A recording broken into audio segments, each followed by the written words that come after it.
Coming to you live from the heart of Tyson's Corner, Virginia, it's Tuesday Morning Live with your hosts, Bryan McNamara and Bill Bolton. Welcome back, everybody, to another exciting episode of Tuesday Morning Live. I'm Bill Bolton. I'm one of your hosts, and with me, as always, is my good friend, Mr. Bryan McNamara. Bryan, hey, Bill. I'm doing fantastic. It's a great Tuesday Morning Live show. I'm so excited. Yeah, this is going to be a lot of fun. Go ahead, man. Well, I was going to say, how's your week going so far? It's going well. It's been very busy. Actually, one of the bright spots of the week was talking to our guest today, Rey Martinez de Andino. He's going to be on in just a couple of minutes. He was a lot of fun to talk to. I mean, the topics that he focuses on are not the sexiest, most exciting things, but he makes them fun. He told me this. His friends and family have actually nicknamed him the Puerto Rican Eddie Murphy. That's fantastic. You know, I've been waiting to get Eddie Murphy on the show. Finally got our chance. That was a big guess, yeah. So before we get this show kicked off, let's go ahead and get a word from our sponsors. Ready Media. If you're looking for high quality video production to help market your business, then give the guys at Brand Ready a call. And BB Insurance. If you don't have business insurance for your company, then you're exposing yourself to a huge liability. All right, fantastic. Well, without further ado, let's get into this and introduce our guest. I want to go ahead and put some guest music on. Ladies and gentlemen, we've got Rey Martinez, the CEO of Tenace. Tenace provides coaching and consultancy in the areas of cybersecurity compliance. They help small businesses and government contractors develop programs to propel their organizations towards compliance and stronger security practices. Ladies and gentlemen, give a warm welcome for Rey Martinez. Hey guys, how are you? How are we doing? Hey, Rey. Hey, with that introduction, I don't know. That seemed like a lot. Well, you know, I'm sure you can fill those shoes. I don't know about that, but hey, some people think of that, right? Not my wife though. She doesn't find me that funny at all. So. Oh no. Okay. Well, you know, everybody needs like somebody to keep them grounded, right? You got to keep it real. Otherwise, you're going to blow up. I agree. She keeps me grounded in more ways than one. That's awesome. Well, thanks for being on the show today. No, thank you for having me. Like Bill said, it was a lot of fun talking to him this week. So, you know, I'm happy to be here. Thank you for having me. Absolutely. So Tenace, you know, there are quite a few different roles that your company has, you know, really focusing on cybersecurity solutions. The topic we're going to be talking about today is very popular for government contractors, not so much for companies, you know, any businesses that are outside of that arena, but an extremely important one nonetheless, which is CMMC. For a lot of the people listening, they have no idea what that is. So take a couple of minutes, if you don't mind, explain to us what CMMC is and how you help companies address those problems. Okay, so CMMC, it's a program that the government, especially the Department of Defense, started to protect, especially control unclassified information and federal contract information. This started 2017, I'm pretty sure, yes. December 31st, 2017 was the first deadline. From that point on, there's been many different changes. A board was created. Board members were appointed, resigned, 2 presidents, a lockdown, a pandemic, $5 gas, gallon of gas, and a war. And we're still waiting for that final guidance. The latest version is CMMC 2.0, which it's settled on. It lowered the requirements from 5 levels to 3. It also allowed for some companies to self-assess at level 1. And basically, it's just a way of the government, especially the Department of Defense, to make sure that the defense industrial base, which are the contractors, are really protecting their data and having a cybersecurity practice in place. What we do is simple. We just provide coaching or consultancy to make sure that people are doing what they need to do, help them go through audits if they need to, just whatever they need in that space. So this primarily is something that a government contractor needs to worry about. Yes. And again, this is going to be my opinion, what follows. This started with the Department of Defense and the defense industrial base. My opinion is that the government is going to expand this into all government contracts. And if we continue the way we're going, at some point, I see some certain regulations all across the board, right? Because, hacks keep on happening. Data keeps getting lost. These are billions of dollars, right? It's money at play. So CMMC, yes. Department of Defense contractors. I expect this to be extended to all federal contractors, and we'll see what happens after that. I completely agree. So what are some of the potential consequences if you don't follow these guidelines, if you're not actually compliant with what they require? What are some of the potential consequences that a company would face? Well, the biggest one, it's not able to participate in certain contracts, right? My expectation is that this language is going to start showing up next spring on these contracts, RFPs, and anything related to the Department of Defense. So the fact that you are not able to participate, right? Think about it. The government contracting process is long and expensive. So that means that we're looking at a company, a small contractor, following an opportunity for a full year, unless they're not able to participate because there's language on the RFP that says that CMMC level 3 or 2 or 1, whatever it is required. That is a big loss of revenue right there. So that's the biggest one. Wow. I can't even imagine what that would be like. So, if somebody's looking for that, how much work is that to get certified? It depends. It depends really where you are and what kind of data you're handling. For example, there's two major data that are in scope here.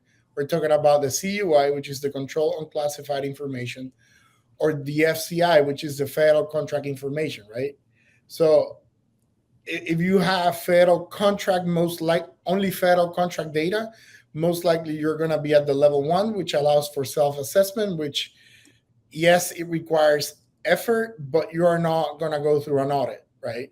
If you are deemed to have CUI as well, then we're looking at levels 2 and 3. At that point, there's more effort, more money. To be honest with you, I always tell my customers, time, it's the biggest problem with this, right? You cannot expect to follow an opportunity for a year, and then when the RFP comes out with information about CMMC, then you start working on this, because it's not going to happen, right? Depending on where you are, you're going to need at least a year, right? If you are really advanced, Wow. Then we're looking at maybe a gap analysis to see where you are and making sure that those things are covered. But think of a year, right? So, I think time is the most important part here. And like I said, in terms of cost, it's expensive. There's ways to make sure that the costs are not getting out of hand. But I think time is the biggest concern here. You cannot expect to get this done in 3 months. I know. Go ahead, Bill. Yeah, no, it's all right. I was just gonna say, that's a really long time. Granted, this, like you said, the sales cycle within government contracting is a pretty long sales cycle. But still, taking a year out to get just one piece of the pie completed that's a lot of time. Yeah, I would suggest you get started now if that's if it's not required. And you're in that space, you should start doing it now. Am I wrong? Yesterday was better, but now it's pretty good. Of course, yesterday. Hey, I know that on a lot of some government contracts, you can actually put the costs in for what you need to do to get the job when you bid on it. Is that something that you can add and have the government pay for? That has been a big item of discussion. The government, in my opinion, has not been clear enough to let you know what of those codes are going to be allowable. But yes, there's a component of it that they're going to allow for the government, for the government contractor to, include some of those costs. But in my opinion, they haven't been clear enough for that. Makes perfect sense. Ray, tell us, some of the tips and tricks. I mean, what are some of the information? I know that you can't share everything on the call today, but come on, share it all, man. Spill the beans. Hey, so how long do we have? Do we have a couple of days? Because this is a really dense right, and a lot of data, right? So I am more than happy to go ahead and guide you through the whole program, but we're gonna need a lot of time for that. So maybe we go into a hotel for a whole weekend and record the whole thing. But I need you to take 10 pounds of sand and put it into a 1 pound bag. Can you do that for me? I'm gonna try my best to do that. Okay. I'm gonna try to simplify. So listen, my expertise goes working from small contractors all the way to Department of Justice and bigger contractors. But my bread and butter is working with smaller businesses. I call them micro government contractors. These are people that are bound by CMMC that are less than 10 employees, right? Can you imagine the challenge, right? We're talking about a 10-person government contractor. We're talking about you have an owner, you have a VP, you have a couple of salesperson, you have an admin, right? So there's no space there to have 3 IT guys and a cybersecurity guy. So that's why I'm here to try to simplify this as much as I can, right? So I got a couple of tips for the audience. The number one tip that I can give you is know your data, right? Know what kind of data do you have access to, how it travels to your network, right? So let's say that you do have federal contract data. How is it coming into your network, into your infrastructure, right? So you need to know all of that information in order to know how you can segregate, how can you protect that data, right? So that's tip number one, right? Important. Tip number two is basically know what you need to protect, right? You know what assets do you have, right? So how many laptops, how many desktops, how many servers do you have? The software that you have, right? Is it licensed? Is it updated? So you need to have a complete grasp on all the equipment, software, and data that you have on your network. And that includes something that I like to call the iceberg effect, right? And that is, all you can see over water, right? That's a problem. Titanic told us, right? But what's under, that's the real problem here. So what I mean by under the level of the water, we're talking about all the software that your employees are installing, all the SaaS software that they're using that you don't know about, right? All of that information is important because you need to know if this software is secure, if it's updated, who owns the license, and other things. The third tip that I have, it's create the culture. The most important one, right? And by culture, I mean, right, your leadership, your ownership, right? Are they cybersecurity aware, right?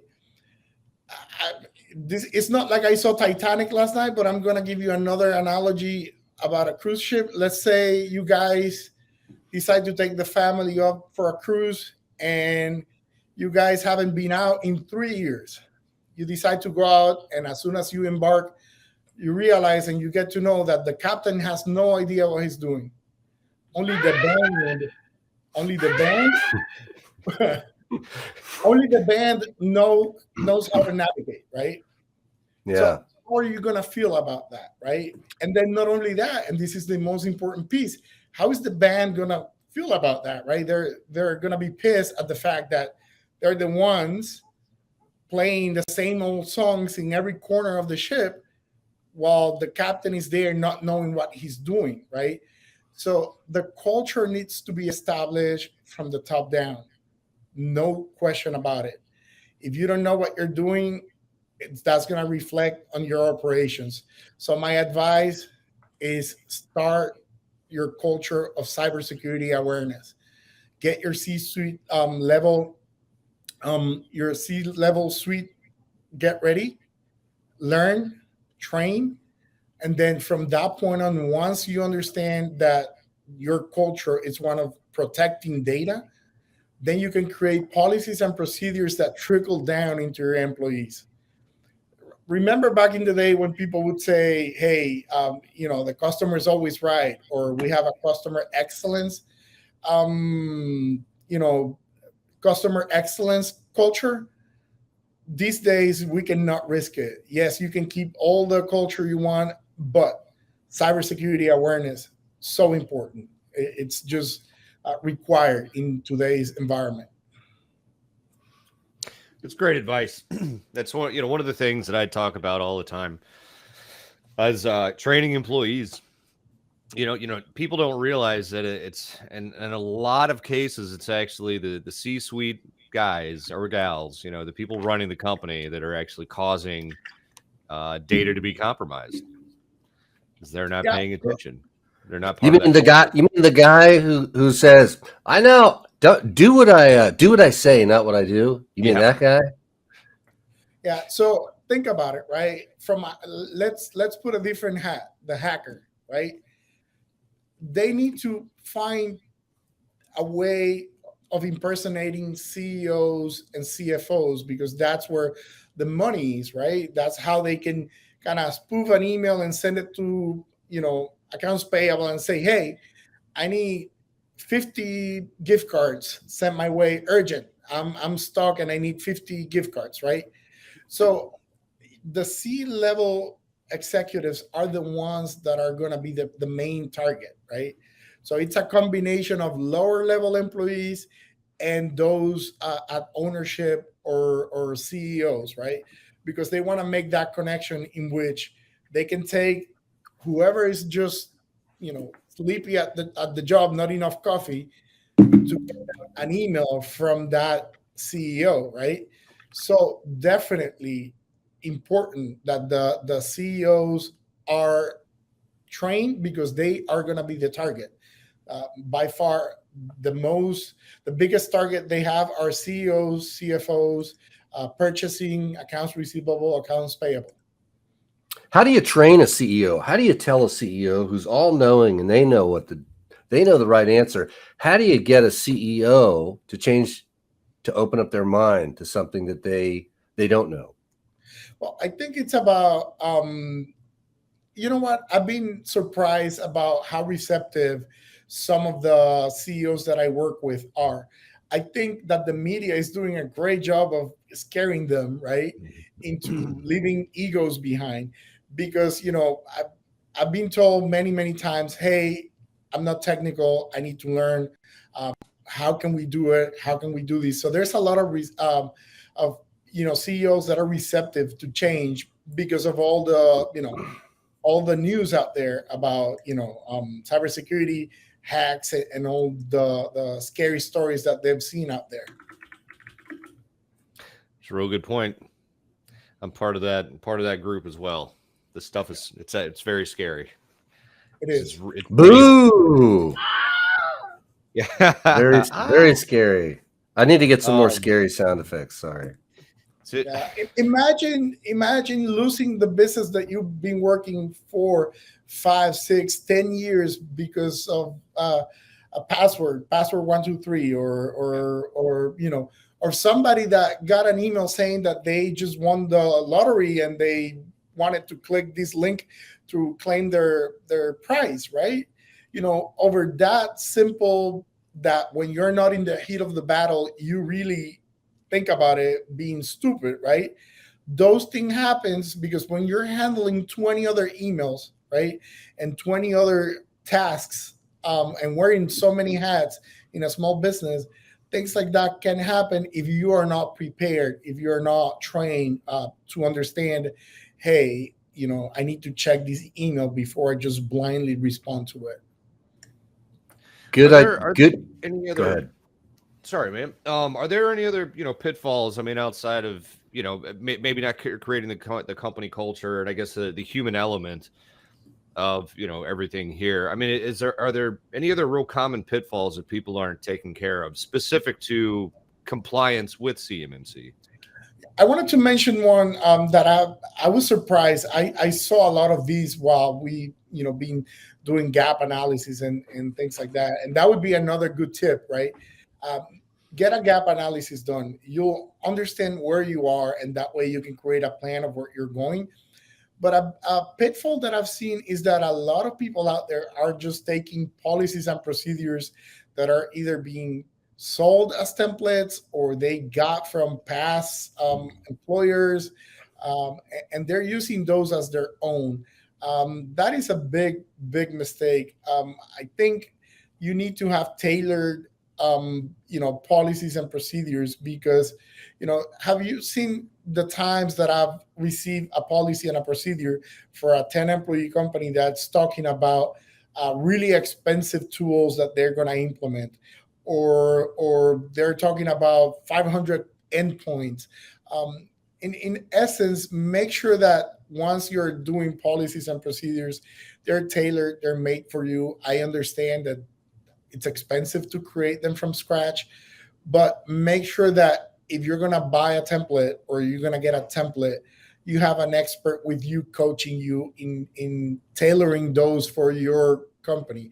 Because remember, if an assessment comes your way, right, and you're telling them that you are doing X or Y, let's say you're changing passwords every week, right, which is not a good practice, by the way, but you're telling that, then that's what they expect you to do. And they expect to see evidence towards that, right? So don't fall for the pitfall of getting just recycled policies and procedures. Get them done in-house or get an expert to help you, either doing them for you or just consulting and coaching on how to do them correctly. Do not get them, generic ones, because you're going to end up having trouble down the road. I can see exactly what you're talking about. In fact, I think that speaks directly to your top-down leadership. If the leadership goes and gets quote unquote certified without going through the whole process legitimately and explaining to people why they need to do things and letting everybody know why and why your business needs to have these practices, because every business is not the same. Then just like you said, nobody's gonna adopt the policies, nobody's gonna do the work, and then when you say that you're certified and this is what you're doing, you're just saying that. And that's gonna open you up for a lot of liability, I think. What do you think about that, Bill? What do you think about them apples? I completely agree. Yeah, I mean, it's something that I have to remind people of on a regular basis, just in my world. And people will say, "Well, these guys down there, they have this stuff for insurance wise, and they're paying this much." And I said, "Well, that's a different company. It's a totally different operation. You can't really compare your business to somebody else's, even if you're in the same industry." Because it's two vastly different things. So, I mean, that's really good advice. I mean, don't copy what somebody else is doing, because it's not going to bode well for your organization. If you think about it, anytime you've ever copied anything that anybody else has ever done, it's never really done you any good. Back when you were in 7th grade and you copied off of that guy next to you, you thought he had the right answers. Maybe it didn't work out, from copying somebody else's process to just copying and pasting a privacy policy on your website, some random privacy policy. If you really dig into people's contracts, and I'm sure you see this with insurance, Bill, all the time, you really dig down into the policy, into the actual contractual language, and you realize you're not covered at all. Yeah. Happens quite often, sir. But Ray, we're going to wrap this up here in just a moment, but we wanted to give you a few minutes to plug anything that you have going on right now. If there's anything else that you wanted to share about, your business or anything else to be aware of, please take a few minutes and go ahead and share anything you'd like to. So the main thing for me is, again, going back, I don't want to bore people with the same, but just make sure that you know where you are right now and make a plan. Don't start throwing money at the problem. That money beast, it's never full, right? So you're going to lose a lot of money if you just start throwing money at the problem. Other than that, I'm happy to be here. We're undergoing a rebrand. We are now called Tenace, as we mentioned earlier. So I would encourage people to follow us on social media, especially LinkedIn. We're putting a lot of good information out there, and there's a lot of good discussion going on in there that we can definitely help out and provide as much advice as we can. I also want to plug coming August the 1st, we are going to be having our small business cybersecurity cohort, which it allows the opportunity to small businesses from any walks of any industry to work with us in getting coaching on cybersecurity. It's by application only, because we want to make sure that we are getting the right businesses that are a fit, and businesses that are this costs a fraction of what you would pay for this type of coaching. So I want to make sure that this is targeted at smaller companies that might not be able to afford a cybersecurity expert. So if anybody wants more information about that, they can send me an email, and I will be happy to provide more information about it. Awesome. Well, Ray, it's really appreciate you being on the show. A lot of good stuff for our listeners. And, until next time, I think that does it. Perfect. That's right. Thank you for having me, guys. You're welcome. Thank you very much. Bryan, you ready to go get some endless breadsticks and salad? Yeah, I'm ready, man. Let's do it.